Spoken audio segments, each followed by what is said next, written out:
All right, let's jump right into our first question. It comes from Rihanna via Zoom.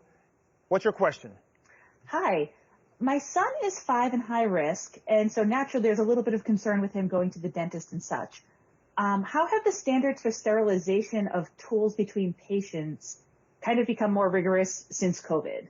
Even before the pandemic, most dental offices across the country do utilize what's called an autoclave, which is a sterilization machine that does fight bacteria, viruses, fungi, any pathogen you can really think of, and it is spore tested periodically to ensure that it is adequately sterilizing the instruments. And those instruments are typically placed into sterilization packets and not touched until they're opened with the patient. So for instruments in particular, I think that we've actually always had a pretty safe way of keeping patients healthy. But other measures have now been incorporated into most offices across the country, and that includes N95 masks, face shields, goggles, gowns, high vacuum filtration systems, fewer patients in the office in general. So all of these measures, I think, should make you much safer in the dental office post-COVID. All right, Rihanna, thanks so much, and best of luck for you guys this year. All right, our next question comes from Ellie, who sent in a video clip. Hi, my name is Ellie, and my question is, due to the economic impact of these offices being closed for several months, should we expect to see increased fees?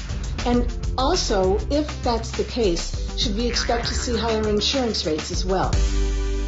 What is your take on this question? I have to say I haven't heard of any offices actually increasing their procedural fees, and I haven't heard of insurance reimbursements changing, but I have heard of a few offices imposing a small $10 to $20 fee onto the appointment to compensate for the increased cost of the doctor for their PPE. So that I've heard of, and that is something you might expect, but so far across the dental community, I have not heard that procedural costs have increased.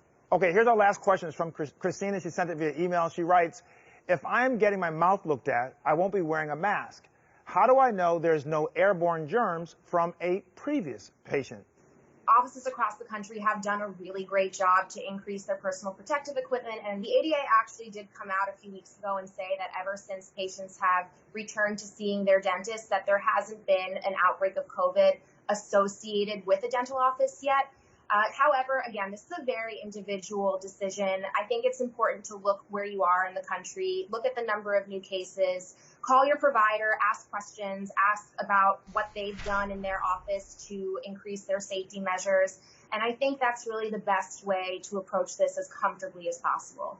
Dr. Kunen, I couldn't give any better advice. That's right. Every situation is individualistic, and you have to weigh all the pros and cons and make your own decision. But the good news is that a lot of dental offices are making a change in how they sterilize things and how they separate patients. So thank you so much for this great information.